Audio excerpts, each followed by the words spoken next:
Going to create a snake game. So starting off, we're going to go to Xcode and we're going to create a new project for iOS app. As always, it's going to be a SwiftUI app. This is going to be called Snake. So it's like the old school Snake game, and I'm going to save this on the desktop, but you can save it wherever you want.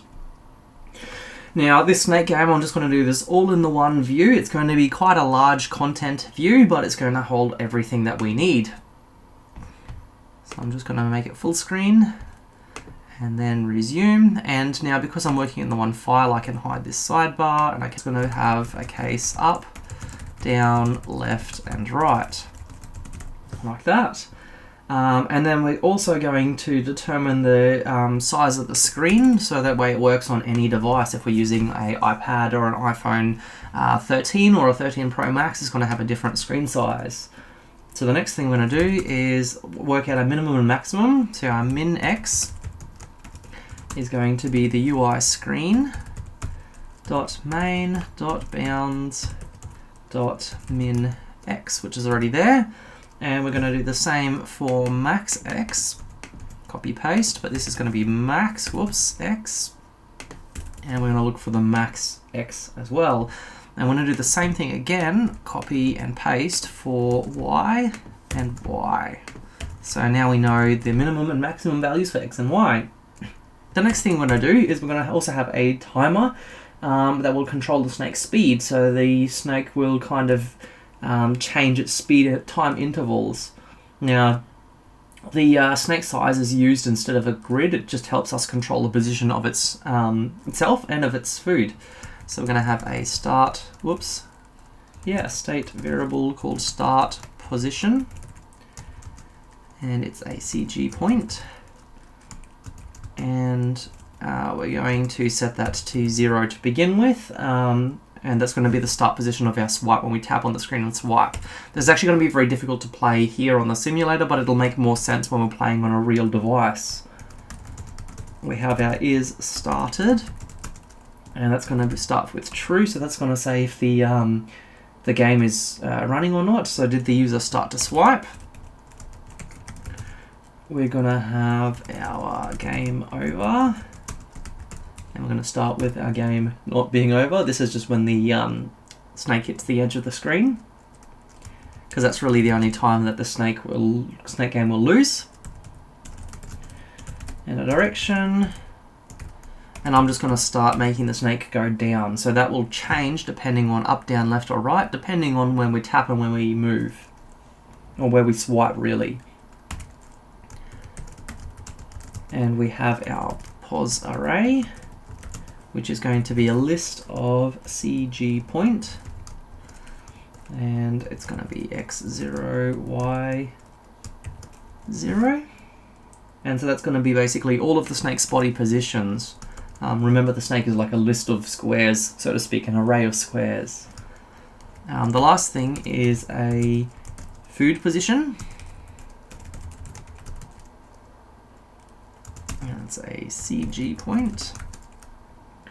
And we're going to go x is 0 and y is 0. We're going to set these to random values. So that's going to be the position of the food. We're going to have a snake size. That's to determine the, what do we call it? Like the high score, I suppose. And for every, so that's the width and the height of the snake. So it's going to be size 10. And we're also going to use this for our grid on our screen later on. Now we're going to set a timer. Publish every 0.1. We're going to run this on the main, and we're going to in common. And we're also going to auto connect it. So we're just going to update the snake every 0.1 seconds. So that's how we're going to use that timer. So to start off with, let's get rid of this text, and we'll put in our Z stack. And then we're going to set the background color. And this is going to be color. I'm going to use red, green, blue. So let's use 0.7. Green can be 0.9. You can actually set your own colors, and blue is going to be 0.3. let's resume and have a look at that nice little color. And then we're actually going to have another Z stack. This is just going to help, like, so then we can collapse these later on and we can kind of inspect different elements. So here's my nice little green background for my background. So I'm just going to leave that there so you can actually see where to change your background color later on. Now for each 0 to less than our position array.count, so we're basically for each piece of the snake, we're going to get each piece.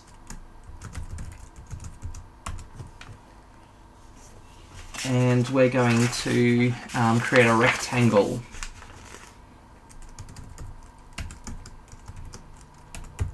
Frame width is going to be the self.snake size. Remember, we set that to 10. And so you can see here it is width of 10, and we want it to be height of self.snake size as well. So it's 10 by 10, so you can see that's the size of the snake. You can make that bigger just by changing this value, so you can change that later on as well. Now, I'm also going to change the foreground color, so I'm going to add a little comment, snake color. Foreground color, for me, I'm going to use color, and I'm going to use the red, green, blue again. So for the snake, I've chosen out a color of 0.1, 0.3, and 0.6. So it's going to be like a blue kind of thing, a dark blue. And then I'm also going to add a position XY, and I'm going to use the self.posArray, and I'm going to use the index. So basically for each piece of the snake, it's going to be positioned depending on our index. Okay, so we've basically set up the snake with our Z stack. So our next thing that we're going to do is, I'm just going to collapse this Z stack for now. I'll just make sure I'm in the right spot. Rectangle. No, we are still in the Z stack. If our game over, then we're going to create a vertical stack with some spacing of 10 pixels with the text game over, whoops, and the score. And for the score, what I'm going to look at is the position array dot count -1, because we're going to start with a score of 1 otherwise. So now it's basically you get 1 point per item of food that you pick up. What else are we going to do? We're going to put a button, and the button is going to have an action, which is going to be to reset the game. So we're going to go app state dot shared dot game ID. Whoops, game ID is going to equal to UUID, and we're going to set this a little bit later. So at the moment we don't have a shared game ID, so we're going to create one, and this is going to be in our snake app here.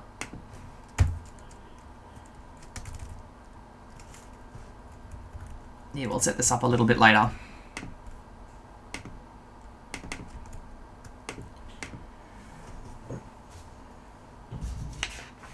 And so basically every time we reset this ID, it's going to reset the game or reload it, because this is going to be an app state variable. So this button will then also have some text that'll say new game, and I'm going to change the foreground color to color, and I'm going to use my red, green, and blue again. So this one I'm going to use 1.3, 0.6, so it's going to be the same color as the snake for our new game, but it's not going to be we're not going to change this later, so I'm going to leave this that light blue, and we're going to ignore this value for now, and we're going to go into the app, and we're going to change this a little bit later. The last thing I'm going to do is I'm going to change the game over and the score and everything like that, and all the text. I'm going to change all of that in one hit using the font, but on the vertical stack. as large title. So you can see it's actually applied to that whole vertical stack. So anything in there is going to have that large title font. Okay, so then we can go down 2 brackets to the Z stack, and so we can go for an on appear, we can do something. And so when our Z stack does appear, self dot, food position, which is a state variable, we're going to change rect position, which we haven't created that function yet, and self dot pos array 0. So our first piece of our snake, we're going to use the same function to change rect position, which we haven't got yet. So again, that's going to cause another error. Okay, and we're going to have to capture our gesture as well. It's going to be a drag gesture. So tap and hold and drag. And see, I'm inside of this bracket, so I'm actually modifying the drag gesture here on changed. We're going to change this to a gesture in. If self.is started, so if we started our drag, we're going to look for the gesture location.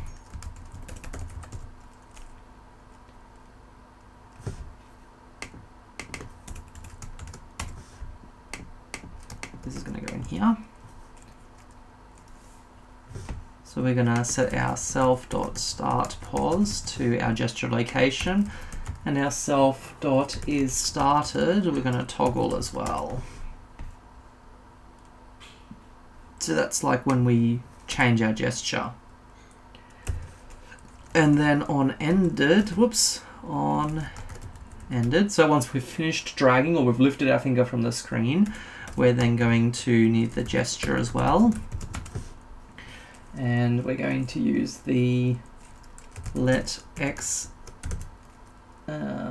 distance equal the absolute of our gesture dot location dot x, and we're going to take away the starting position x. I'm just going to make this a bit smaller.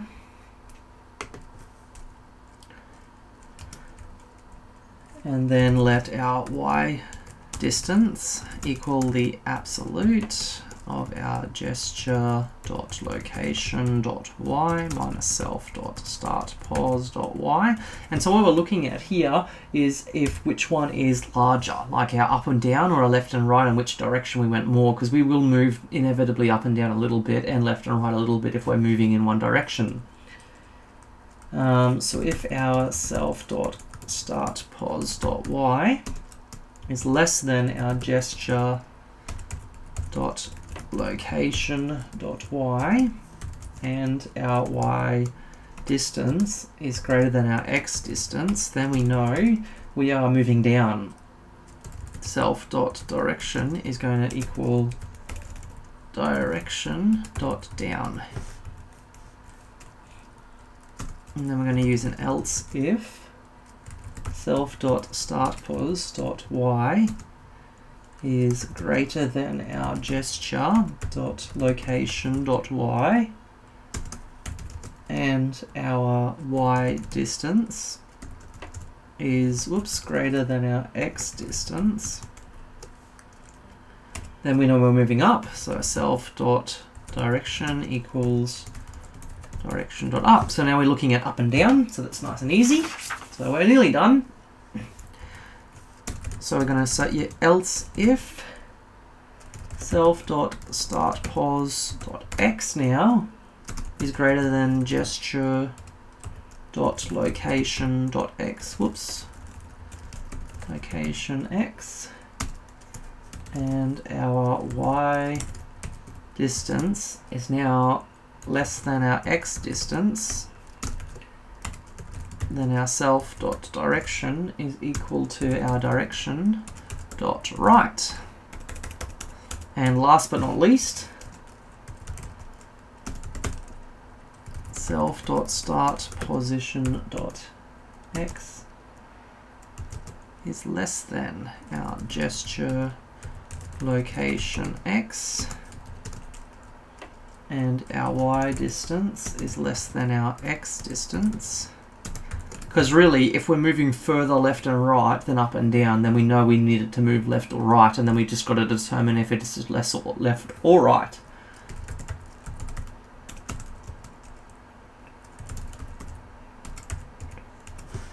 So we've got up, down, and left and right. So we've handled all directions. Then the last thing I'm going to do when I'm on-ended, self.isStarted.toggle. So we're going to basically stop our gesture. We're going to go down to this, so basically I can collapse this gesture because we've got it all captured. And when we on receive our timer, we're going to perform an action.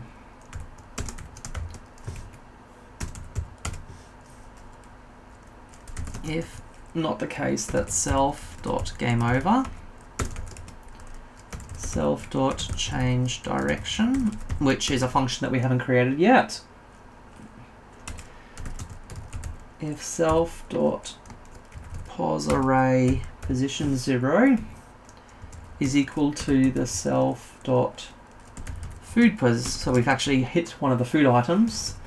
Self.posArray.append, we're going to add our self.posArray 0. So we're going to basically add another food item, another item to our array, sorry, for our to make our snake longer, and then we're going to have to reset our food position because it doesn't actually get deleted; it just goes to a new place, and we're going to use this change correct position function that we haven't created yet. And then what we're going to do is we're going to go outside of this if position array matches the food. We're going to look outside the game over, and we're going to look outside the if statement. And what I'm going to do here is I'm going to ignore the safe area. So edges ignoring safe area is going to be all of them, because I actually have already got the bounds of the screen, so I want the snake to travel all the way to the edge of the screen or ignore the safe area.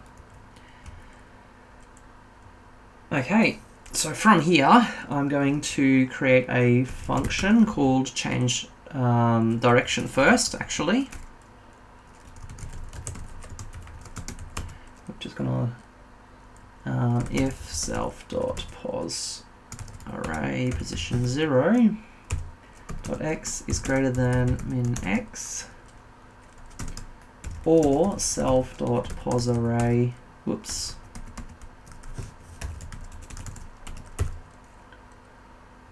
dot x is greater than max x. So basically we've got a problem where our snake is outside of the bounds of the screen, and it's not the case that the game is over, then we want to set the game over. So now it's going to put game over.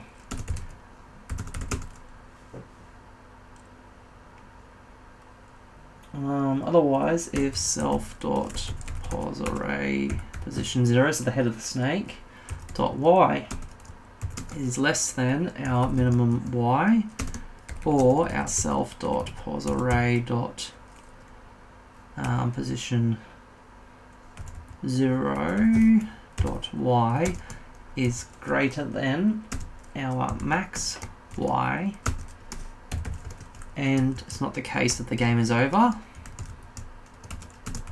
then we also want to make it a game over. So that handles if the snake goes out of the bounds left or right or up or down. You can see it's just up here at the moment. Okay.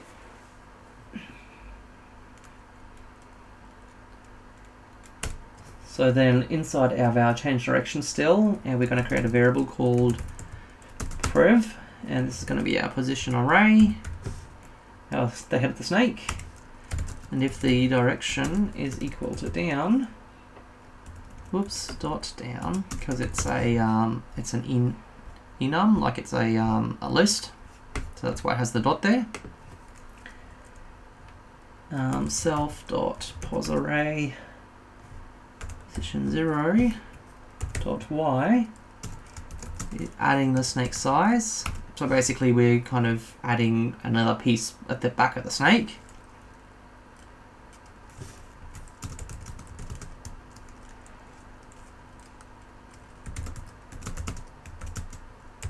And if it's up, self.posArray 0 dot y. So if we're moving up, we've got to take away our snake size. So it kind of moves up.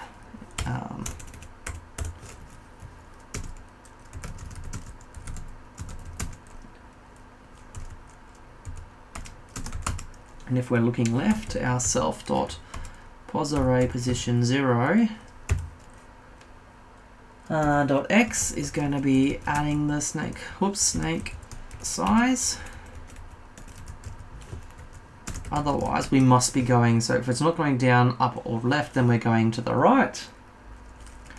And our posArray position 0, the head of the snake, dot x is going to be taking away the snake size. So we're going to move to the left.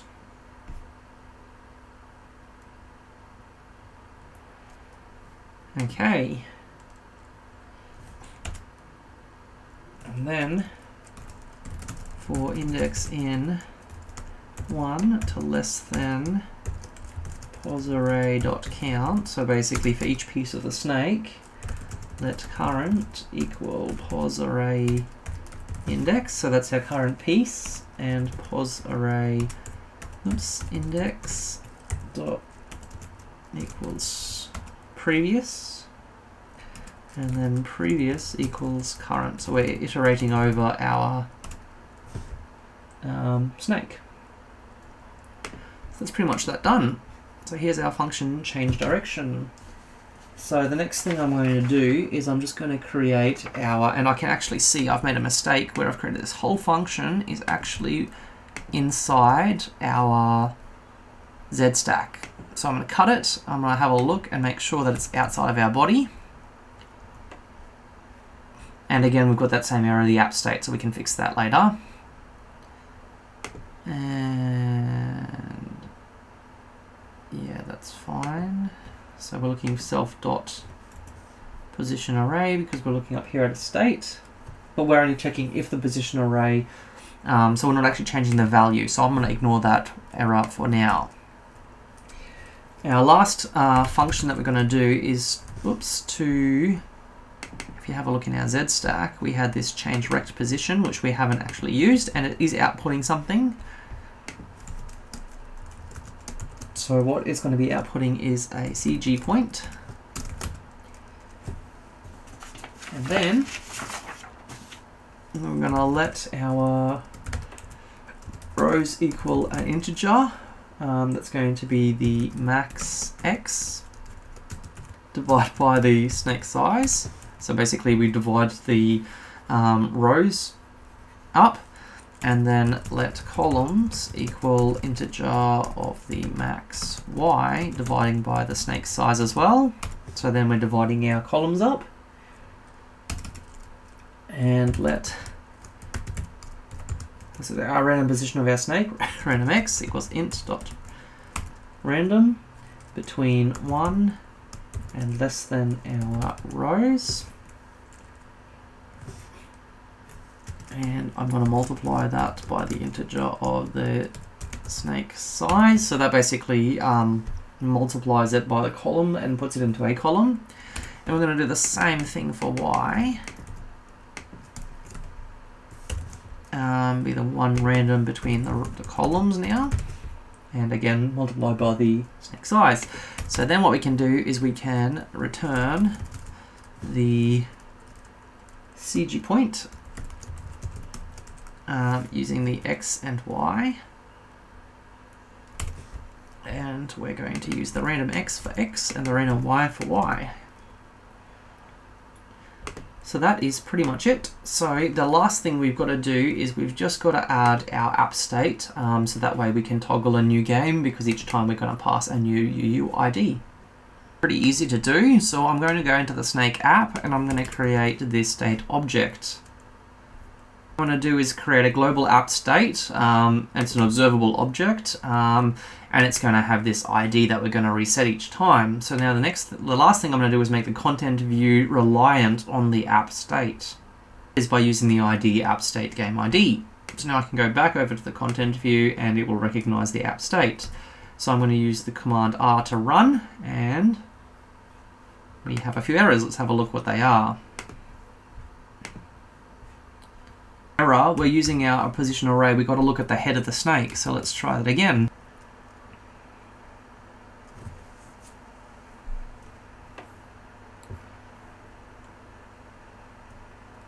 Okay, and you can see my food, so I can drag, and I can drag again. I'm not very dexterous with this kind of game. But if we can get it to connect with the food, then you will see that the snake will get longer.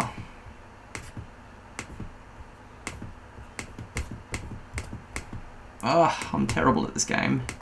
There we go. And also when you get out of bounds, then the game ends and I've eaten one piece of food, so you go new game and that starts all over again.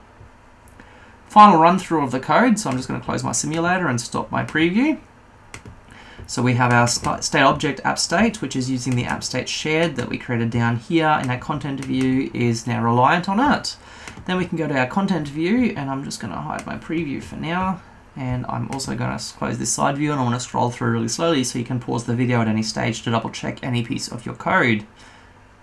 I've added some code comments here as well that will help, and you can see the background color here, and you can see the snake color here.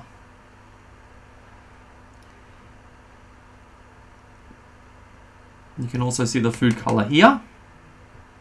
And you can change what appears on the game overview. You can appear how your score is calculated as well.